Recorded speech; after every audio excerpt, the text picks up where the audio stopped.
नमस्कार। आज valley of words के फेस्टिवल के गोष्ठी में इंटरनेट गोष्ठी में हम सभी बैठे हैं और हमारा जो आज विषय है वो है यात्रा साहित्य। हमारे मध्य डॉक्टर सत्यकाम इंदिरा गांधी राष्ट्रीय मुक्त विश्वविद्यालय में पिछले 3 दशक से अधिक से कार्यरत और अभी समकुलपति। उनकी कई पुस्तकें हैं, आलोचक, अनुवादक, लेखक, बहुत बड़ा विशद अनुभव है इनका। ललित मोहन दयाल जी, जो उत्तराखंड टेरी गढ़वाल वैली ऑफ वर्ड्स से ही ताल्लुक़ रखते हैं। इन्होंने गणित की शिक्षा अर्जित की है और उसके बाद इनकी एक बहुत प्रसिद्ध पुस्तक है अत श्री प्रयाग कथा। इसके अतिरिक्त भी उनका लेखन रहा है। मैं प्रवीण झा, मैं नॉर्वे में हूँ, मैं चिकित्सक हूँ और मैंने भी कुछ लेखन कार्य हिंदी में किया है। तो हमारे पास एक गणित, एक चिकित्सक और एक हिंदी के विशिष्ट विद्वान मौजूद हैं। हमारी बातचीत यात्रा साहित्य पर होगी। हमारे पास 45 मिनट लगभग हैं, तो हम कोशिश करेंगे कि हर मुद्दे पर, हर विषय पर अधिक से अधिक 5 मिनट में अपनी बात कहें और दोनों जो पैनलिस्ट हैं वो अपनी बात कहें। मैं भी कुछ शुरुआत करूँगा। यात्रा साहित्य को अगर देखें तो मनुष्य चलायमान रहा है। वो यात्रा कब से कर रहा है ये कहना कठिन है। जब मनुष्य की उत्पत्ति हुई तब से ही अफ्रीका से भिन्न-भिन्न महादेशों में हिम सेतु पार करके लोग अलग-अलग महादेश पहुँचे और इसकी कब से इसकी लेखन शुरू हुआ ये भी कहना कठिन है, क्योंकि पहले वो कुछ न कुछ छाप छोड़ जाते थे। जैसे शिलालेख लिख दिए, गुफाओं में कुछ चित्रकला कर दी, वही आगे जाकर जब लिखना विकसित हुआ तो तालपत्रों पर, कागज।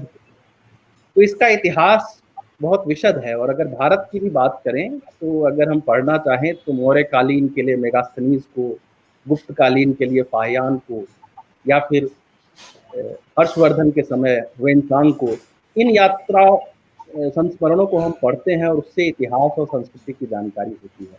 लेकिन अगर भारतीय लेखन की बात करें, हिंदी या हिंदी की अन्य जो भाषाएं, जो इसकी पूर्वज भाषाएं कह सकते हैं, संस्कृत है, पाली है या उर्दू, फारसी में, इसमें कितना लेखन हुआ है? इतिहास के तौर पर हम यात्रा साहित्य को कैसा देखते हैं? इसमें मैं विचार चाहूँगा। डॉक्टर सत्यकाम, आप शुरू कर सकते हैं और उसके बाद ललित जी अपनी बात। हाँ, नमस्कार डॉक्टर साहब। नमस्कार ललित जी। और मैं सबसे पहले तो धन्यवाद देना चाहता हूँ वैली ऑफ वर्ड्स का। हम लोगों को शब्दों की वादियों में आपने पहुंचा दिया और हम उन वादियों की सैर करते करते हमको नॉर्वे भी पहुंचा दिया आपने। तो इसके लिए बहुत बहुत धन्यवाद कि डॉक्टर झा से हमें मिलवाया, ललित जी से मिलाया। और ये दोनों लोग, मैं देख रहा था कि दोनों लोग संस्मरणकार हैं, यात्रा वृत्तांत लिखते हैं और बहुत अच्छा लगा मुझे आप लोगों से मिलके। और मैं क्षमा भी चाहता हूँ वैली ऑफ वर्ड्स से कि मैं उपयुक्त समय नहीं दे पाया। साहित्यकार होते होते एक प्रशासक बन गया हूँ, इसलिए थोड़ा सा समय इस कम मिला। इसलिए आप लोगों से क्षमा भी चाहता हूँ कि शनिवार का दिन मैंने ही ये समय तय किया। आप लोगों ने सहयोग दिया, इसके लिए बहुत बहुत शुक्रिया। जहां तक यात्रा साहित्य की बात है, वस्तुतः यात्रा ही साहित्य का उत्स है, साहित्य का बिंदु है। मैं बराबर अपने विद्यार्थियों को भी और अपने साथियों को भी, मैं जब साहित्य के विकास या साहित्य के उद्भव की बात करता हूँ, खास तौर पर कहानी की बात करता हूँ, तो उनको बताता हूँ कि कहानी का विकास कैसे हुआ। तो पहले जब जंगल में जाते थे शिकार करने के लिए, तो शिकार करके जब लौटते थे तो दिन भर की कहानियां सुनाते थे। ऐसे बाघ मिला, ऐसे चीता मिला, ऐसे भालू मिला, ऐसे खरगोश मिला। और उसके बाद उसमें थोड़ा सा नमक मिर्च भी मिलाते थे तो कहानी बन जाती थी। यात्रा साहित्य भी कभी न कभी ऐसे ही शुरू होगी। कभी यात्रा की, 2-3 दिन की यात्रा की और वहां से लौटे तो अपने भाई बंधुओं को सुनाया। ये तो आरंभ की बात हो गई। आप किसी भी साहित्य में, भारतीय साहित्य में, चाहे वो वेद ले लीजिए, वैदिक साहित्य और उपनिषद, पुराण, अरण्यक, इन सभी साहित्यों में आपको बराबर यात्रा के विवरण मिलेंगे।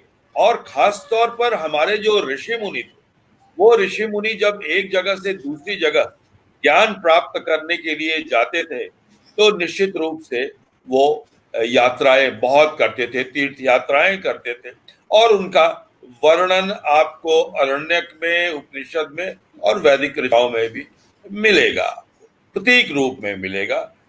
शिव की यात्रा आपको मिलेगी। शिव जब अज के यहाँ गए तो वो पूरी यात्रा का वर्णन है, किस तरह से वो वहां गए और वहां पर तांडव नृत्य किया उन्होंने। इसी तरह से कई आपको उदाहरण मिल जाएंगे।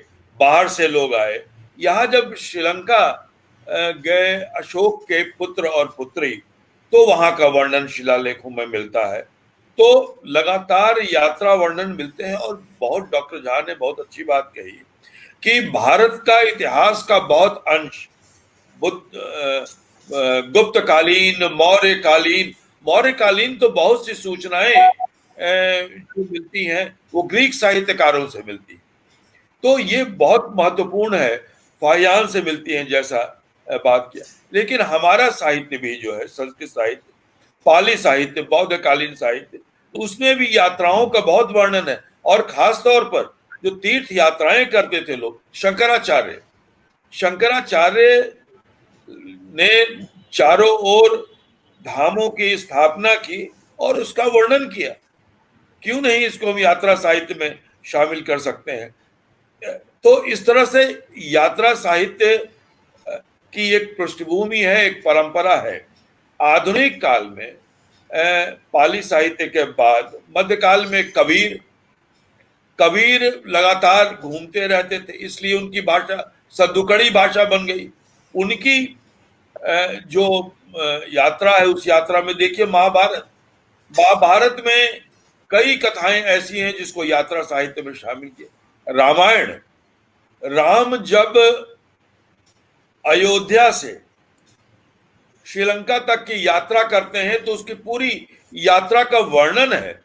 किस तरह से पहले गंगा, फिर यमुना, फिर अन्य नदियों को पार करते हुए आज के उत्तर प्रदेश, मध्य प्रदेश, कर्नाटक, तमिलनाडु से होते हुए श्रीलंका पहुंचते।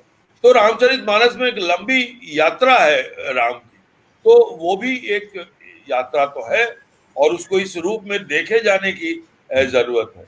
आधुनिक काल में भारतेंदु, हिंदी में भारतेंदु काल से शुरू हुई यात्रा साहित्य की और की शुरुआत, इस पर हम आगे चर्चा करेंगे। और भी एक पैनलिस्ट हैं, उनको सुन लें, तब ये चर्चा हम आगे बढ़ाएंगे।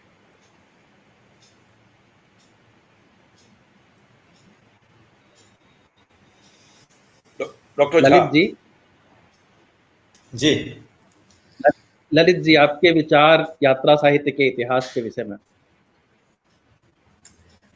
अभी जैसे गुरुजी ने कहा, डॉक्टर सत्यकांत जी ने, कि वैदिक वाङ्मय का हवाला देते हुए आपने उस पर एक संक्षिप्त प्रकाश डाला। तो डॉक्टर झा ने कहा कि यायावरी मनुष्य के मूल स्वभाव में पहले से है। वो जैसे शिकार उसका आरंभिक साधन रहा है, आखिर तो जब अग्नि का आविष्कार हुआ तो कंदराओं में रहने लगा, शीत, घाम, बरसात से बचने के लिए।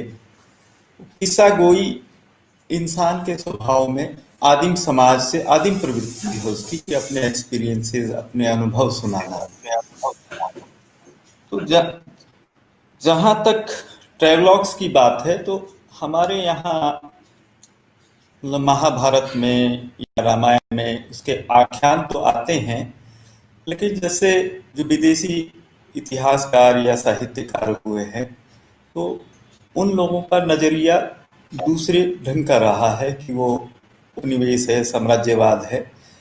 पुरातन समय से ही वो इन संदर्भों में वहां से उन्होंने चलना शुरू किया।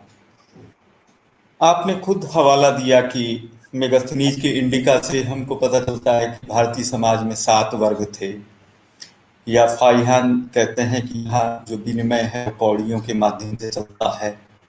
वो यहाँ के राजप्रासादों की तुलना करते हैं कि ये देवों से निर्मित लगता है। तो एक लंबी श्रृंखला है कि प्लिनी की नेचुरल हिस्ट्री है, स्ट्रैबो है, उसके बाद आपके पेरिप्लस की जो हिंद महासागर की जो यात्राएं हैं उनका पूरा हवाला देते हैं। मध्यकाल में इत्सिंग आते हैं, अबू रेहान अल बिरूनी आते हैं, महमूद के साथ आते हैं। महमूद आते हैं यहाँ के हीरे जवाहरात और यहाँ की संपदा से आकर्षित होकर, और उनके साथ अल बिरूनी जो है वो यहाँ के ज्ञान विज्ञान दर्शन और ज्योतिष की चर्चा करते हैं, और यहाँ की संस्कृति को और यहाँ के ज्ञान और दर्शन को सीखने के लिए वो जो पाकिस्तानी पंजाब है उसमें जो ब्राह्मण्स जो बंदी बनाए गए हैं उनसे संस्कृत सीखते हैं।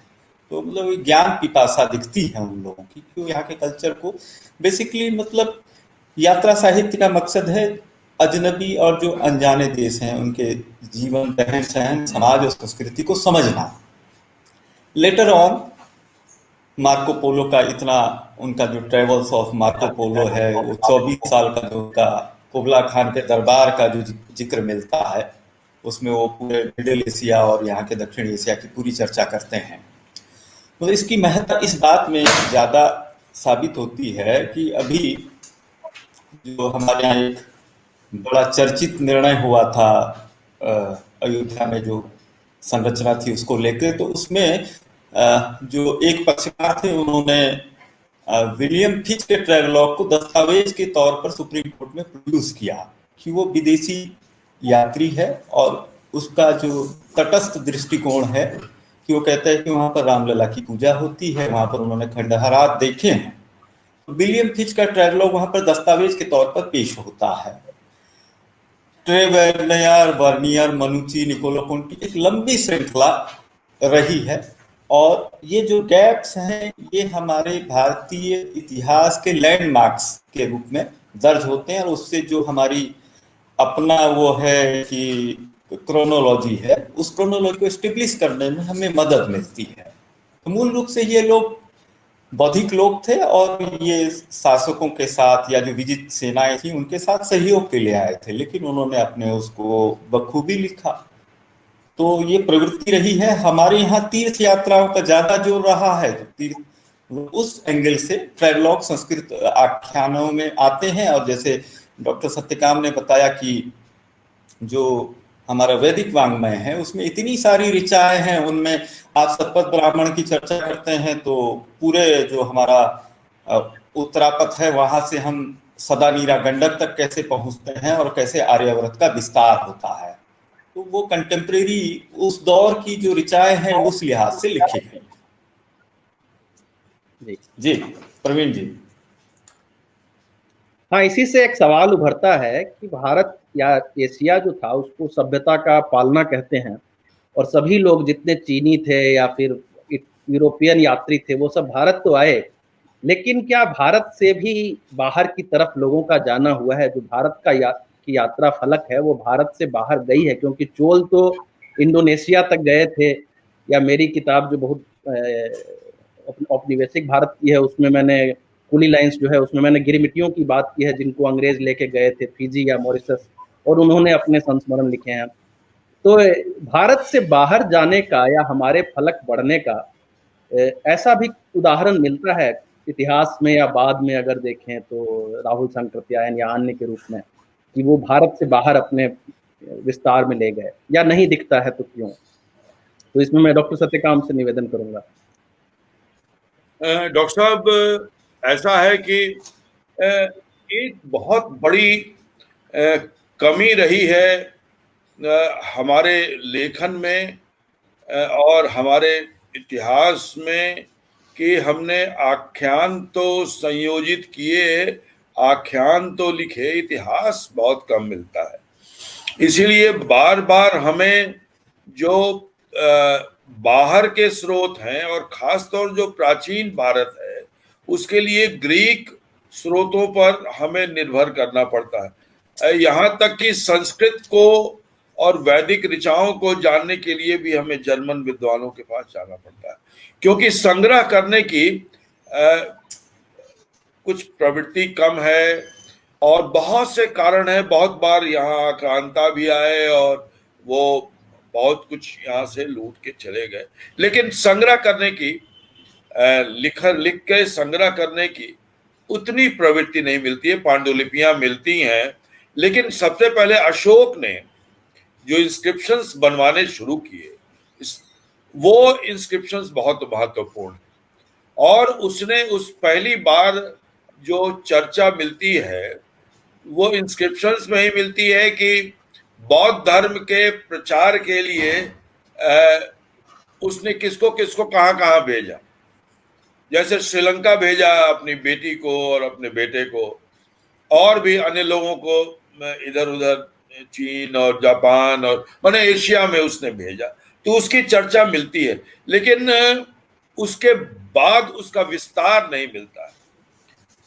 ये एक कमी हमारे यहाँ इतिहास के संग्रह की रही है, और इसका सबसे बड़ा कारण ये है डॉक्टर साहब कि हमारे यहाँ शिक्षा का लोकतांत्रिकरण नहीं हो पाया था।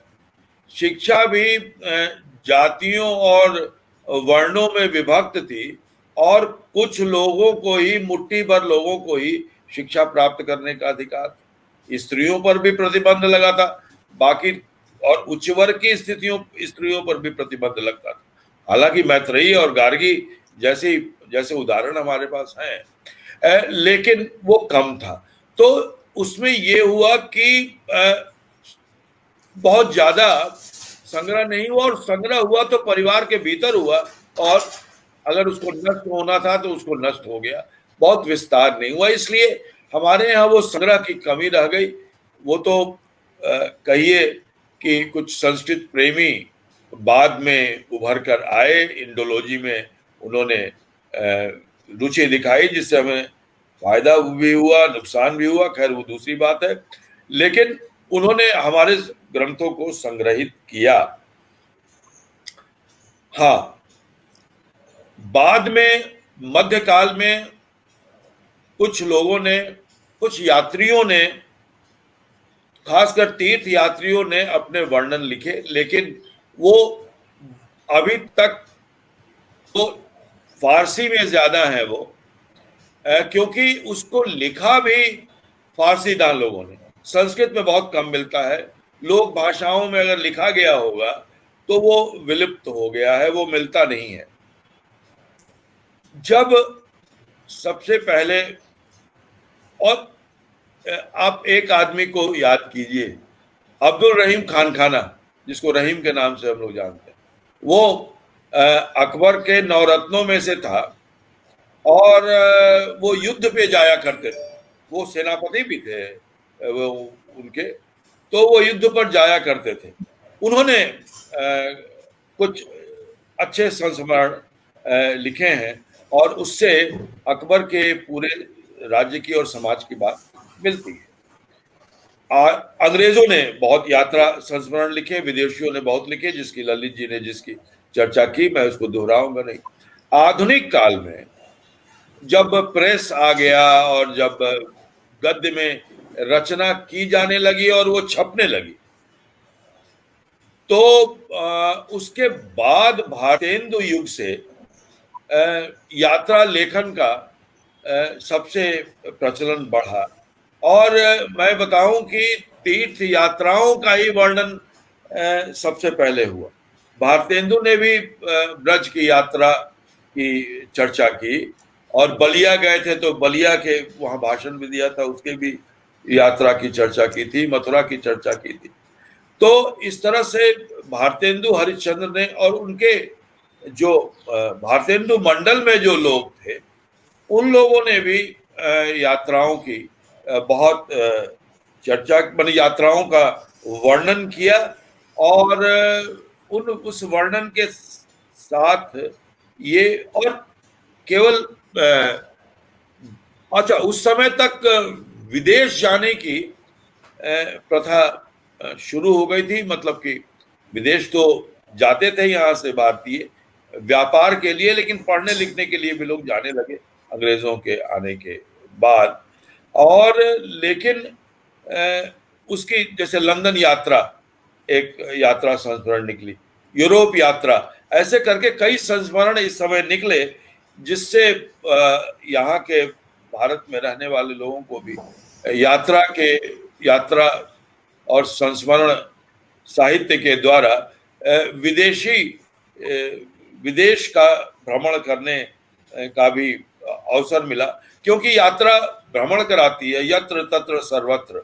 यात्रा जो है इसी से, यत्र तत्र सर्वत्र से ही यात्रा निकली है। तो यात्रा के द्वारा हम दूसरे देशों को देखते हैं, दूसरे स्थानों को देखते हैं, और वो चलचित्र के समान होता है। मतलब कि जितना जीवंत दस्तावेज यात्रा साहित्य है उतना जीवंत नहीं होता है। हालांकि उसमें जो लिखने वाला होता है उसका जो पूर्वाग्रह होता है, उसका जो दृष्टिकोण होता है, उसकी आंख जो होती है, उसी से हम सब कुछ देखते हैं। तो साहित्य तो ऐसा ही होता है कि लेखक की आंख से ही हम देखते हैं। लेकिन बहुत सारी ऐसी चीज है जो हमें पता चल जाती है कि उस देश में क्या है, उस परिवेश में क्या है। और जब एक संस्कृति का व्यक्ति दूसरी संस्कृति से टकराता है तो उसे कैसा महसूस होता है। तो इन सब बातों की चर्चा मिलनी शुरू होती है भारतेंदु युग से हिंदी साहित्य में। और राहुल सांकृत्यायन तो बिल्कुल दूसरे ढंग के व्यक्ति थे, उन पर हम बाद में चर्चा करेंगे। पहले ललित जी से बात कर ले हम लोग। मैं डॉक्टर साहब में ही इनकी कई बातों को आगे बढ़ाते हुए थोड़ा सा इसमें ऐड ऑन करूंगा कि अशोका के जो डेलीगेशंस थे वो अपने सीमावर्ती देशों में गए, उसमें वो राजदूत के तौर पे भी गए और मुख्य उनका बौद्ध धर्म के जो विचार थे उनका प्रचार प्रसार। तो उसमें हमें अफगानिस्तान से आगे के बॉर्डर्स में आरमाइक और ग्रीक में भी शिलालेख मिलते हैं। तो कहने का मतलब है कि उन सीमाओं तक तो हमारे लोग गए हैं। उसके बाद जो अभी आपने चोलाज की बात की, तो जो हमारा ग्रेटर इंडिया है और दक्षिण पूर्व एशिया, तो वहाँ पर सारी की सारी संस्कृति का ही उसमें प्रचार प्रसार हुआ है कि वहाँ का राम मंदिर, वहाँ गणेश जी का जो वहाँ पर मूर्ति पूजा है, या वहाँ की रामलीला, वहाँ हनुमान की कथाएं, बाली आइलैंड में जो यहाँ की संस्कृति को पूरी रेप्लिकेट होती है। उसके अतिरिक्त मध्य युग में जो चीन है, तिब्बत है, उसमें महायान को ले जाने के श्रेय हमारे दिंगलांग, वसुगुप्त और जितने भी फिलोसफर्स हुए हैं, सारा क्रेडिट इनको जाता है। पांडुलिपियां भी साथ में गई, वो तो बाद में राहुल जी को उसका श्रेय जाता है कि उनमें से कुछ वापस ले आए। मूल रूप से हम लोगों की प्रवृत्ति इंपीरियलिज्म वाली कम रही है, और जो हमारे आदान प्रदान भी हुए वो सांस्कृतिक ज्यादा रहे हैं। तो उस वजह से मतलब लंका में भी हीनयान सारा का सारा यहीं से गया है, और जो महेंद्र संघमित्रा को स्पेशली अशोका भेजते हैं वहां। जब छापे खाने की बात आती है या मॉडर्न युग में, तो जो ब्रिटिशर्स हैं उनके इम्पैक्ट में फिर जैसे अभी गुरुजी ने बताया कि भारतेंदु मंडल ने, उन्होंने सारी की सारी यात्रा, मेरी हरिद्वार यात्रा, मेरी बनारस यात्रा, मेरी बोध गया की यात्रा, वो तीर्थों के नाम से खूब पब्लिश हुआ। बाद में लेटर ऑन इसको एस्टेब्लिश करने का यात्रा वृत्तांत को साहित्य में, मतलब विधा साहित्य में जुड़ी ही बाद में है, पहले अन्य विधाओं में आती थी। तो राहुल जी का तो घुमक्कड़ी उनका फेमस है, उन्होंने सारा काम उसी पर किया है कि 40 वर्ष वो बाहर रहे और इतनी ही उन्होंने लगभग रचनाएं भी उस पर की हैं। इतना ही मुझे जोड़ना है। इससे एक प्रश्न उभरता है कि उस समय तो लोग पदयात्रा करते होंगे या घोड़े पर, जैसे वेनसांग जो थे वो घोड़े पर कुछ दूर चले, अधिकतर यात्रा उनकी पैदल होती थी। और उसमें इसलिए उनका फलक जो रहता था कि चीन से चले अफगानिस्तान होते हुए, जो अब पाकिस्तान है, फिर उसके बाद भारत में भी उन्होंने एक एक बिंदु को वर्णन किया है। कामरूप तक पहुंच गए हैं वो, आसाम तक, और फिर दक्षिण भी गए हैं। मार्को पोलो का भी इसी तरह से दिखता है। जहाज यात्राएं भी जिनकी होती थी उनकी भी काफी लंबी होती थी, 3-3 महीने लग जाते थे जहाज में। अब तो ऐसा नहीं है, मैं 8 घंटे में पहुंच जाता हूँ पटना से चलकर नॉर्वे, तो या 8 घंटे 10 घंटे में। तो हमारे पास कहने के लिए 2 ही बिंदु बचते हैं, जहां से चले और जहां पहुंचे। अभी भी वैसे जैसे अमृतलाल वेगर जी ने नर्मदा की पूरी यात्रा की तो उनका फलक बढ़ जाता है, फिर वो एक एक बिंदु समझाते हैं। या फिर कुछ अजय सोडानी जी को मैं पढ़ रहा था जो आपके हिमालय की पूरी यात्रा करते हैं, वो एक एक ग्लेशियर पर उनकी किताब निकलती चली जाती है।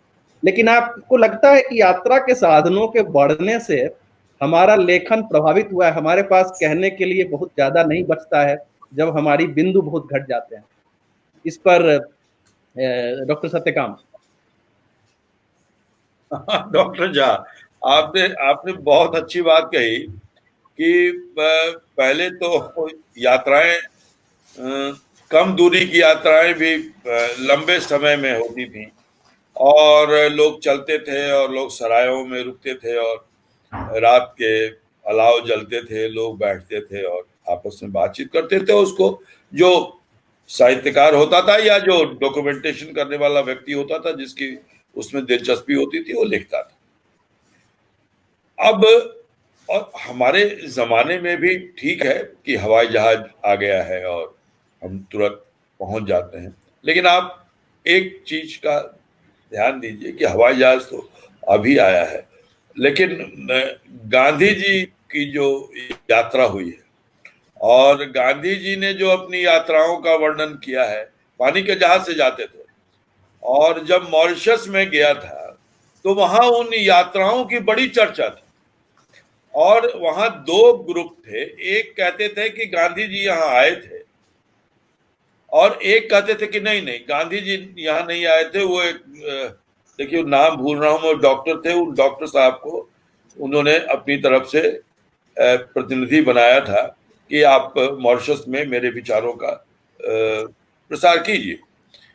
तो गांधी विचारों के माध्यम से पूरे मॉरिशस में फैले हुए हैं। तो गांधी जी ने समुद्र यात्रा के दौरान ही अपनी सबसे प्रसिद्ध किताब का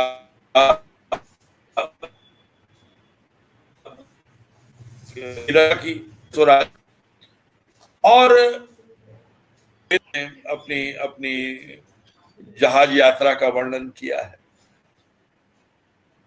ये जो एक उपन्यास, मैंने डॉक्टर झा की रुचि होगी उसमें, एक 2 उपन्यास, एक तो पहला गिरबिटिया है लेकिन उसमें उतना वर्णन नहीं है जहाज का, लेकिन एक उपन्यास है, अभी मैंने पढ़ा था कुछ दिन पहले, माटी माटी अरकाटी।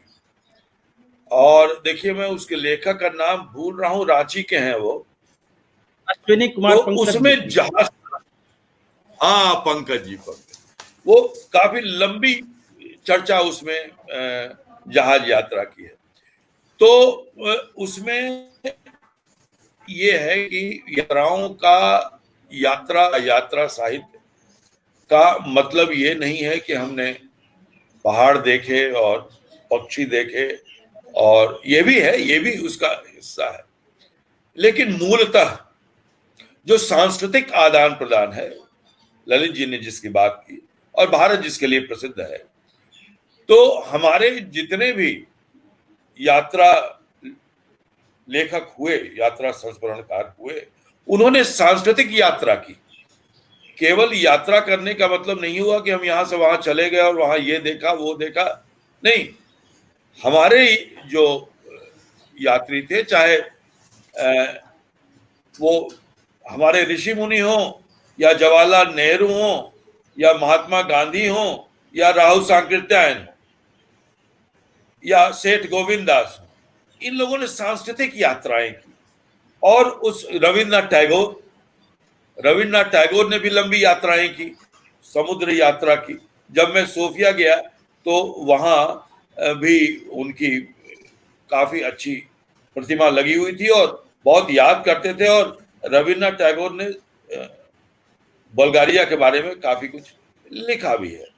तो इस तरह से विवेकानंद विवेकानंद ने एक लंबी सांस्कृतिक यात्रा की और उनके नाम से आज भारत प्रसिद्ध। शून्य की यात्रा, अब जो शून्य की यात्रा हुई, जो अरब से होते हुए यूरोपियों के पास पहुंची, वो शून्य की जो विचार यात्रा थी, उस विचार यात्रा को भी ध्यान में रखना चाहिए कि हमारे विचार कैसे यूरोप में पहुंचे।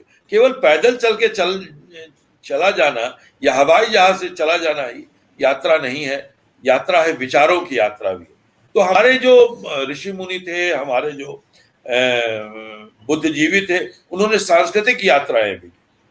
आप सुभाष चंद्र बोस, ये जितने भी हमारे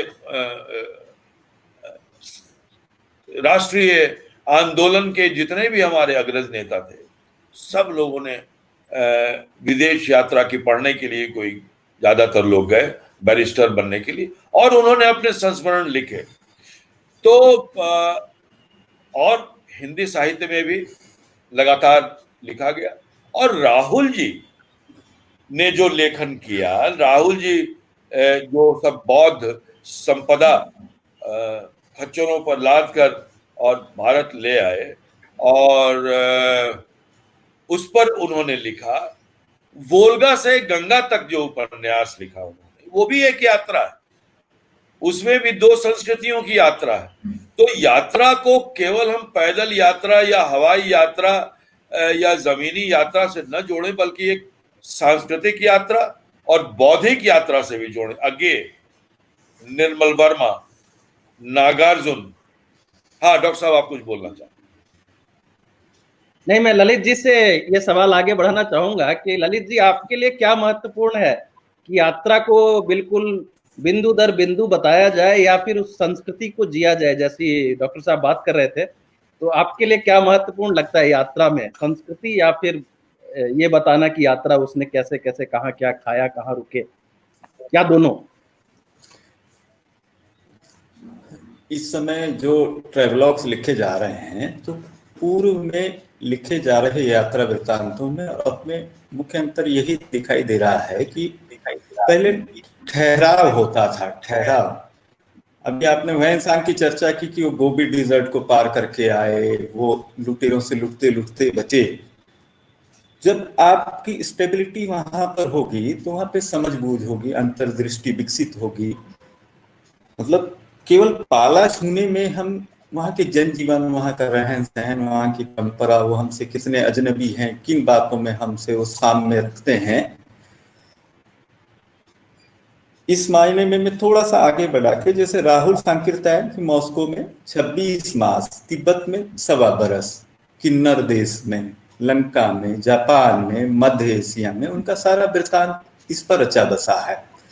रिसेंटली असगर वजाहत साहब, उनके यात्रा वृत्तांत व्यक्तिगत रूप से मुझे बहुत आकर्षित करते हैं। उनके 4 यात्रा वृत्तांत आए हैं। मैं एक चर्चा करता हूँ कि चलते तो अच्छा था, ईरान और अजरबैजान को लेके उन्होंने लिखा है। मूल रूप से वो उस मकसद से गए थे कि उनके पुरखे हुमायूं के साथ ईरान से आए थे, वो अपनी पुरानी पैतृक भूमि को खोजने गए थे, लेकिन वो उसके बहाने तेहरान में और वहाँ का जो इस्लामिक क्रांति से पहले और बाद, उसको दर बदर कितनी उसकी आंतरिक परतों को समझते हैं। फिर वहां से वो अजरबैजान की यात्रा करते हैं और कहते हैं कि 7-8 घंटे का खुशकी का सफर है, और उस रास्ते में ही वो ईरानी और अजरबैजानी संस्कृति का जो मूलभूत अंतर है उसको परखने की कोशिश करते हैं। बाकू वहां की कैपिटल है। कहते हैं कि इस सहरा में राजपूत और मारवाड़ी व्यापारी आते थे, पंजाबी व्यापारी आते थे। ये सिल्क रूट पे बसा हुआ है, जहां पर आंधी भरे तूफान चलते हैं, वहां पर हठ योगी पहुंच जाते हैं, क्योंकि वहां पे ट्रेड कॉमर्स का जो सेंटर रहा होगा, तो यहाँ से यात्री भी जा रहे हैं। वहां पे उन्हें एक देवी मंदिर मिलता है। उस देवी मंदिर में, उसका जिक्र राहुल जी ने अपनी यात्राओं में किया हुआ है, उसको कितने अच्छे से एक्सप्लेन करते हैं। उसी विजिट में असगर वजाहत जी जामी जमशेद डेरियस का जो पर्सिपोलस का जो तख्त है मतलब इतना शानदार कि वो एक्स्ट्रा नहीं समझाते हैं, पाठक साथ साथ उनकी यात्रा करता जाता है। और जब उसमें इतनी आदमी तत्व मिले रहते हैं तो पाठक उससे कनेक्ट होता है, उसे लगता है कि मैं भी साथ साथ घूम रहा हूँ। जी जी, मैं जी डॉक्टर डॉक्टर साहब। सत्यकाम से आग्रह करूँगा, सोफिया की कहानी जो उन्होंने लिखी है वो हम लोगों को सुनाए कुछ, तो फिर पता लगेगा कि लेखन शैली कैसे नए लेखकों को करनी चाहिए। जी, मैं थोड़ा सा अंश 2 मिनट में सुनाना चाहता हूं। रात 9 बजे ही हम सो गए थे। सुबह 4 बजे ही नींद खुल गई। कल शाम से ही घर गर्म करने वाला हीटर ऑन हो गया है। राहत मिली। आज रात अजीब सपना देखा। वैसे सपने तो अजीब हुआ ही करते हैं। जब से सोफिया आया हूं, भारत और अपने लोग बार बार सपने में आते हैं। आज बाबा आए थे, पर बिल्कुल नए अंदाज में। छोटा कद, फ्रेंच कट दाढ़ी। मैं अपने गांव से चौसा स्टेशन की ओर जा रहा हूं। पुलिया पर मिलते हैं बाबा। हाहा कर मिलते हैं। जा तो हो बचवा, जा खूब पढ़िया, कहकर बाबा आगे निकल जाते हैं। बता दूं कि मेरे बाबा को दिवंगत हुए 24 साल गुजर गए हैं और मुझे याद नहीं कि वे मेरे सपने में कभी आए। वैसे बाबा अपने पोतों से बहुत प्यार करते थे और उन्हें इस बात का गर्व था कि उनके 3 पोते हैं। आदि आदि। उसके बाद थोड़ा सा एक अंश और पढ़ दूं। मैं इस अंश का मैंने जिक्र इसलिए किया कि किस तरह से अपने देश से बाहर निकलने पर अपना देश याद आता है। दीपावली करीब और दिल और दिए में लौ लगाने का उल्लास नहीं। देश से हजारों मील दूर पूरी यूरोप के एक देश बल्गारिया की राजधानी सोफिया में हम दीपावली के ठंडेपन से गुजर जाने का इंतजार कर रहे थे। इंटरनेट और फोन के सहारे भारत से जुड़ने की कोशिश की ताकि मन हरहर हो सके, पर इससे फीकेपन पर कोई खास असर न पड़ा। क्षणिक मन फरवट के बाद फिर वही सन्नाटा और बीच बीच में बेटी का बिसूरना मन को थका रहा था। तभी टेलीफोन की घंटी बजी। भारतीय दूतावास से फोन था। डॉक्टर साहब, मित्तल स्टील कंपनी ने हिल्टन होटल में दीपावली का आयोजन रखा है। पूरे दूतावास को न्योता है। आपको भी चलना है। अंधे को क्या चाहिए, 2 आंखें। मैंने हामी भरी। मन फरफराया कि कुछ भारतीयों से वहां मुलाकात होगी। मुझे खुद से ज्यादा अपनी बेटी और पत्नी की चिंता थी। भला की खूबसूरती है सोफिया में। अभी तक कोई बदसूरत नजर नहीं आया। दफ्तरों में, विश्वविद्यालय में, अस्पतालों में चारों ओर लड़कियां ही लड़कियां नजर आती हैं। माजरा क्या है? पूछने पर पता चला कि यहाँ स्त्री पुरुष का अनुपात 2:1 है। और सोफिया यानी सद्गुण, शुचिता, पवित्रता। इस शहर की देवी है सोफिया। शहर के चारों ओर सोफिया के बीचों बीच सोफिया की मूर्ति स्थापित है और इस पवित्र स्थली में हम मना रहे हैं दीपावली। तो वहां जाके मुझे अपना देश बहुत याद आता था। तो इस जो संस्मरण और बीच बीच में इसमें यात्राएं भी हैं, वो भी लिखी हैं मैंने। यात्रा भी जो की मैंने वो भी लिखा है। लेकिन मैंने मेरी इस किताब में मुख्य रूप से ये भाव आया है कि बाहर जाने पर अपना देश इतना याद आता है। और मैं डॉक्टर साहब से, डॉक्टर झा नॉर्वे में रहते हैं और वो मेरी बात समझ रहे होंगे कि मैं कितना अकेला वहां महसूस करता था सब लोगों के बीच रहते हुए। तो यात्रा इस तरह से मैं चाहता हूं कि मेरे लिखने की जो शैली है वो ये है कि जो दूसरी संस्कृति से जो हमारा साक्षात्कार होता है उस संस्कृति के बारे में हम बताएं और वो संस्कृति कैसे हमें प्रभावित करती है। और हमारी संस्कृति, जैसे इसमें मैंने जो सोसाइटी ऑफ इंडिया है उस सोसाइटी ऑफ इंडिया की भी बहुत चर्चा की है और इंदिरा गांधी की चर्चा की है। उसके बाद रविन्द्रनाथ टैगोर, जितने भी भारतीय वहां गए, योग का कैसा प्रभाव है उसकी चर्चा मैंने की है। और जब मैं उन लोगों से मिला, सोफिया वासियों से और बल्गारिया वासियों से, तो उनकी चर्चा है। खासकर जो रोमा जाति है वहाँ, जो वहाँ रहती है, वो बिल्कुल हम लोगों के जैसी है और गरीब हैं वो लोग, और उनको लगभग हाशिए पर रखा जाता है। अब ये समझिए कि भारत से रोमा लोग गए, उसके बाद बुल्गारिया पहुंचे वो लोग, और फिर यूरोप के, ईस्टर्न यूरोप के देशों में गए, तो वो सब के सब भारतीय हैं, भारतीय वासी हैं। तो उस समय कितनी लंबी यात्रा उन्होंने की होगी। आज वो यूरोप के वासी हैं, लेकिन मूलतः वो भारतीय ही हैं, भारत भूमि से ही वहां गए हैं। तो एक सांस्कृतिक आदान प्रदान मेरा हुआ वहां से, वहां के लोगों से। और मैंने पता नहीं कितना दिया ये मुझे नहीं मालूम है, लेकिन मैंने उनसे बहुत ग्रहण किया।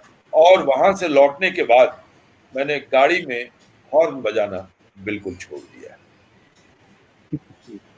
नहीं, मैं ललित जी से इसी संबंध में पूछूंगा कि अब एक और लेखन हो गया, यात्रा से अधिक एक प्रवास लेखन होने लग गया है कि लोग कहीं जाकर बस जाते हैं और अपनी मूल जगह को, जैसे आपने कहा, याद करते रहते हैं।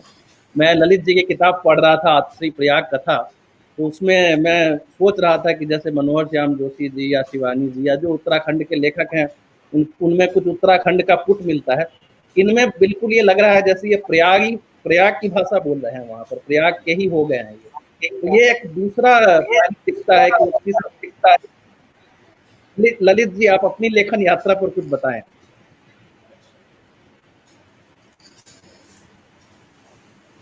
मैं लेखन में थोड़ा लेट स्टार्टर हूँ, अभी मतलब 4 साल मुझे जुम्मा जुम्मा लिखते हुए हुआ है।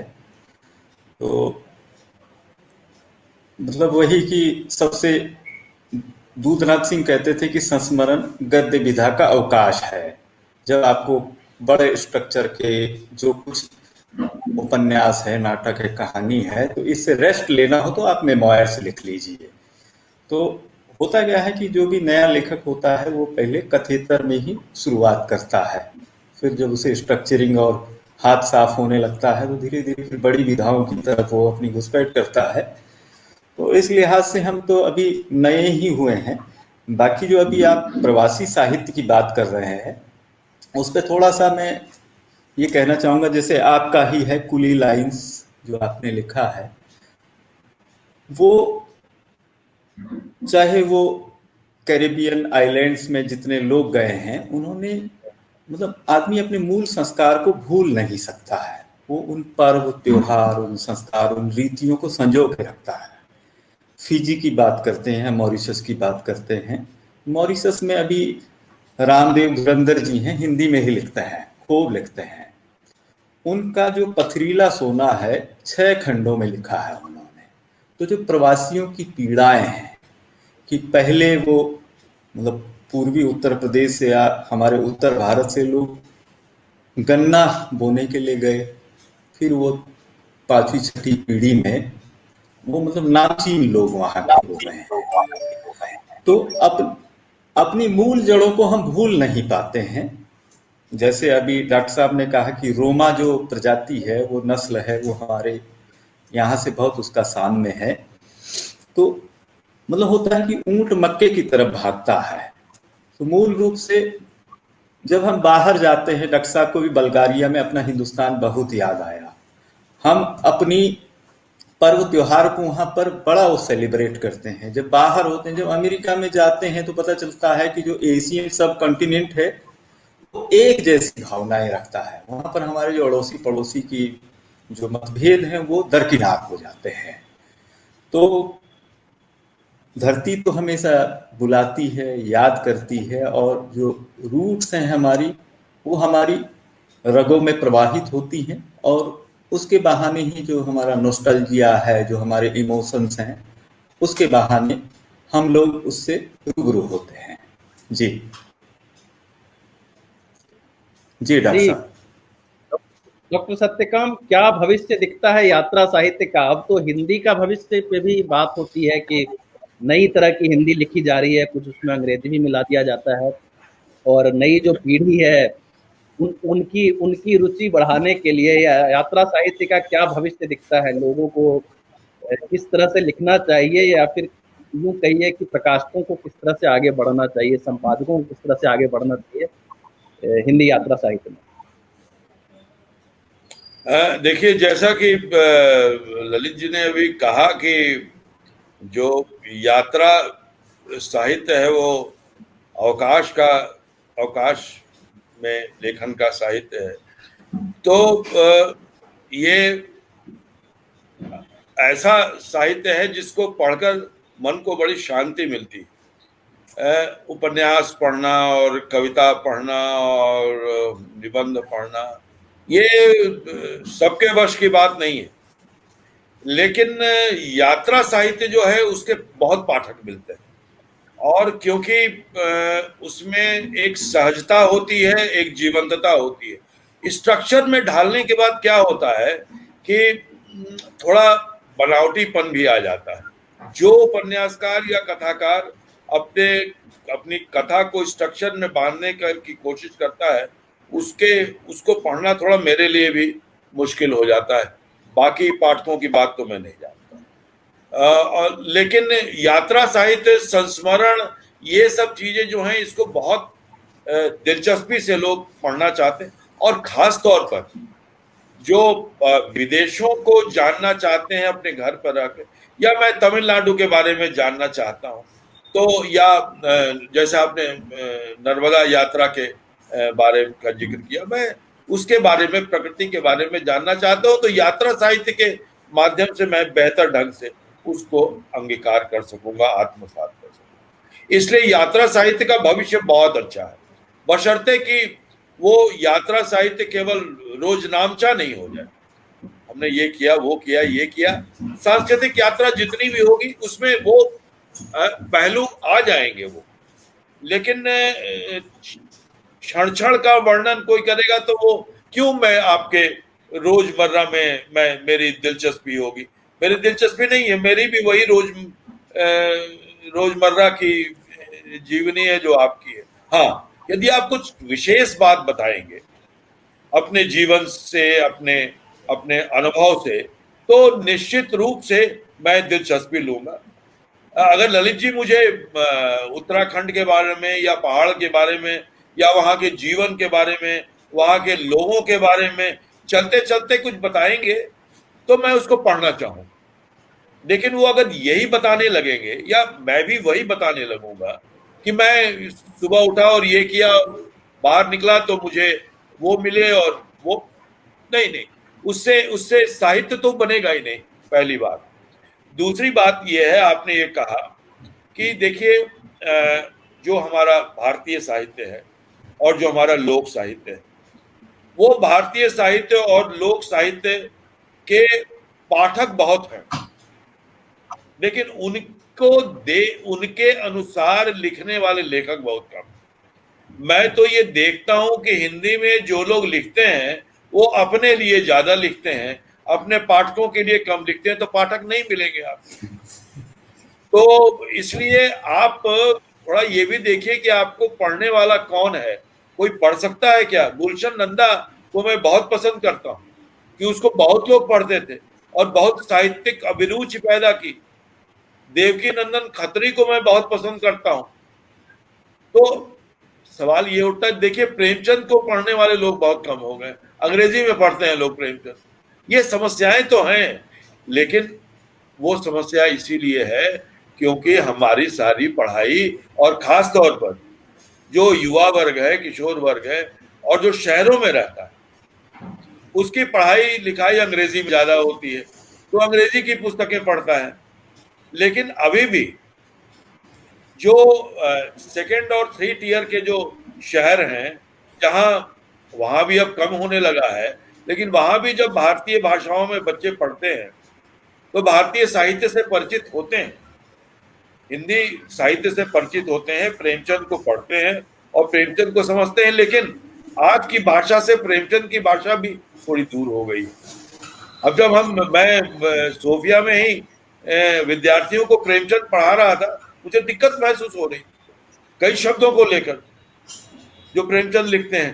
तो वो दूरी आ गई है प्रेमचंद की भाषा में और आज की भाषा में। और जहां तक अंग्रेजी के शब्दों का समावेश है, तो ये तो कोई नई बात नहीं है। केवल अंग्रेजी के ही शब्दों के नहीं, जो हिंदी और भाषा वैज्ञानिक जो हैं वो बताएंगे कि हिंदी में सब, माने लोग कहते हैं कि संस्कृत से हिंदी निकली और संस्कृत के सबसे ज्यादा शब्द हिंदी में है, लेकिन मैं जो बोल रहा हूं अभी उसमें कितने शब्द संस्कृत का मैं बोल रहा हूं। मैं तो या तो लोक भाषा के शब्द बोल रहा हूं, या फिर तुर्की भाषा के बोल रहा हूं, या अरबी के बोल रहा हूं, या फारसी के बोल रहा हूं, संस्कृत के भी बोल रहा हूं। लेकिन संस्कृत भाषा और हिंदी के भाषा वैज्ञानिक रूप में बहुत अंतर है। इसलिए हिंदी एक ऐसी भाषा है जो लगातार बदल रही है, लगातार बदलती रही है। देखिए, हिंदी के सबसे पहले कवि हैं अमीर खुसरो। तो अमीर खुसरो ने सारी जितनी भी उत्तर भारत में बोली जाने वाली भाषा थी सबको हिंदी भी कहा, केवल, और फारसी को हिंदी भी नहीं कहा उसने ब्रज को हिंदी भी कहा, खड़ी बोली को हिंदी भी कहा, अवधी को हिंदी भी कहा। तो जिसके पहले कवि अमीर खुसरो और मध्यकाल का जिसका सबसे बड़ा कवि, देखिए मैं उसका नाम अभी दिमाग से निकल गया, जिसने कृष्ण पर भी काव्य लिखा है, होली भी लिखा है, नजीर अकबर आबादी। नजीर अकबर आबादी जिसके कवि हैं, वो हिंदी कभी डगमगाने वाली नहीं है। और फिर भारतेंदु हैं, नागार्जुन हैं, इन लोगों ने हिंदी को संवारा है। अंग्रेजी आ जाएगी तो और समृद्ध हो जाएगी, अंग्रेजी आ रही है, आने दीजिए। लेकिन वो अंग्रेजी, अब भोजपुरी में एक शब्द है नियरे, वो नियरे रहले। अब सवाल ये है कि नियरे रहले, ये नियर शब्द कहाँ से आया है? ये अंग्रेजी का शब्द है या भोजपुरी ने अंग्रेजी को दिया? मैं मान लेता हूं कि अंग्रेजी नहीं दिया, लेकिन कहते थे ना हजारी प्रसाद द्विवेदी, ये जो कबीर थे वो दरेरा दे के भाषा को बदल देते थे। तो हिंदी वही है, कहीं से भी शब्द आए उसको दरेरा दे के स्टेशन हो जाएगा तो इसलिए तो इससे नहीं हम लोग अंग्रेजी के शब्द आ रहे हैं। हिंदी बढ़ती चलेगी, सभी भाषाओं की नदी है तो गंगा है ना, सब प्रदूषण दूर कर देगी। हिंदी साहित्य का भविष्य उज्जवल है और खास करके यात्रा साहित्य का भविष्य उज्जवल है, जैसा डॉक्टर सत्यकाम कह रहे हैं। ललित जी की अंतिम टिप्पणी के साथ हम इस गोष्ठी को अब समाप्त करेंगे। यात्रा साहित्य के भविष्य पे ललित जी। अभी मैं डॉक्टर साहब की बात को ही आगे बढ़ाऊंगा कि उसमें निजी ब्यौरे और विवरण ज्यादा होंगे तो वो औरों के किसी काम का नहीं रहेगा।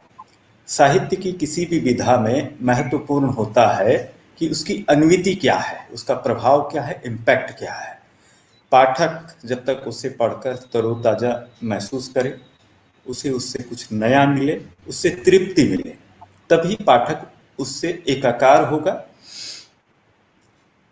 आगे जो आपने अभी नई हिंदी की भी बात की है और जो काफ़ी नॉन प्रोफेशनल्स, मतलब अदर प्रोफेशनल से लोग भी इसमें आए हैं लेखन में, क्योंकि यह प्रकाशन और लेखन सहज हो गया है, तो उसमें ये हमें गौर करना होगा कि वो गुलशन नंदा जी को कहते हैं कि वो बेस्ट सेलर थे, उनके बराबर रिकॉर्ड बिक्री अभी तक किसी की नहीं। भारतीय जन समाज को जितना उन्होंने प्रभावित किया किसी ने नहीं किया, लेकिन दिनकर जी ने उन्हें मिलने का समय नहीं दिया। हजारी बाबू थोड़ा उदार मना थे, उन्होंने मिलने का समय दिया। नंदा जी का एक ही सवाल था कि आप लोग मुझे क्यों अपनी बिरादरी में शामिल नहीं मानते, मैंने तो इतना लिखा है। हजारी बाबू कहते हैं विनोद प्रिय थे, जवाब भी बड़ा विटी देते थे कि नंदा जी आपने लिखा ज्यादा है, मैंने पढ़ा ज्यादा है। तो पठन पाठन के बाद 100 रचना लिखने के बाद हम 2 रचना लिखने के काबिल बनते हैं, अर्क निकलता है और जो रिपीटिशन, पुनरावृत्ति भी नहीं होना चाहिए, कि पहले उसे पढ़ने से एक फायदा होता है कि इससे बेहतर लिखा जा चुका है, हम क्यों जाया कर रहे हैं। आगे भी सरोकार बढ़े हुए हैं, सामाजिक मूल्यों का स्थान रहेगा, आगे भी इनका भविष्य उज्जवल है। थैंक यू जी, बहुत बहुत धन्यवाद। और बहुत ही दोस्ती रही, आप लोगों से बहुत कुछ जानने को मिला। और अब हम वैली ऑफ वर्ड्स को धन्यवाद करते हैं, यात्रा साहित्य पर इतना सुंदर सेशन हम लोगों की बातचीत करवाई, और आप लोगों को शुभकामनाएं। धन्यवाद। धन्यवाद।